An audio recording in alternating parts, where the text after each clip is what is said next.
Pendant les travaux de construction, on est tout le temps contraint de soit de prendre des niveaux, soit de faire des reports des niveaux. Par exemple, pendant la phase du gros œuvre, pendant l'implantation de réseaux enterrés, ou bien plus tard pendant les phases des lots secondaires, par exemple pour reporter le trait de niveau, pour faire des implantations, par exemple des appareils électriques, ou faire un report par exemple du niveau du faux plafond, etc. Donc on est vraiment contraint tout le temps pendant pratiquement toute la durée. La même chose également pendant l'implantation la prise des niveaux, parfois des élévations et tout.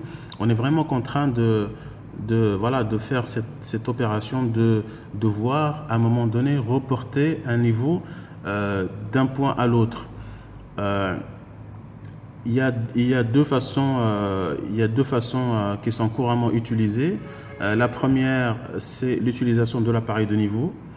Et puis la deuxième, c'est tout simplement d'utiliser un flexible. Donc un flexible transparent qui est largement disponible dans pratiquement dans tous les marchés.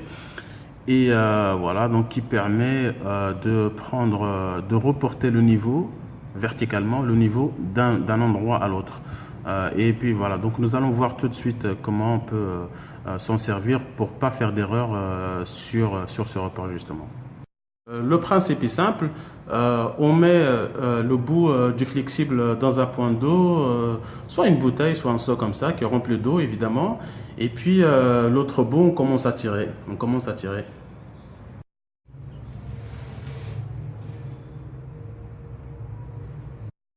Donc on tire un peu et puis on laisse jusqu'à ce que toutes les bulles d'air qui sont emprisonnées dans le flexible, à ce qu'elles disparaissent complètement.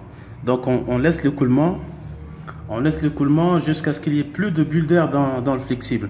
Parce que s'il y a des bulles d'air dans le flexible, ça va fausser complètement les mesures. Donc il faut attendre jusqu'à ce qu'il n'y ait plus de bulles d'air.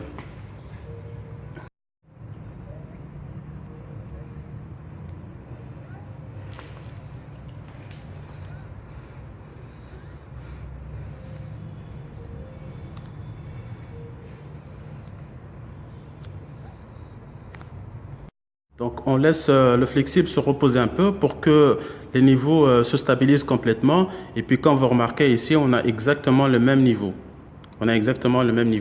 Alors, il faut systématiquement faire ce contrôle avant de procéder aux prises des niveaux. Pourquoi? Parce que il se peut qu'il y ait par exemple des bulles d'air dans le flexible, ou bien il se peut qu'il soit étranglé par exemple dans un endroit et que vous, par inadvertance, si vous faites les reports directement, vous allez commettre des erreurs. Donc, il faut vraiment, avant de commencer à prendre les mesures, ou faire les reports, il faut faire ce contrôle et vérifier que les niveaux, on a bel et bien les niveaux d'eau qui sont, c'est-à-dire que le flexible, il donne les bons niveaux, quoi.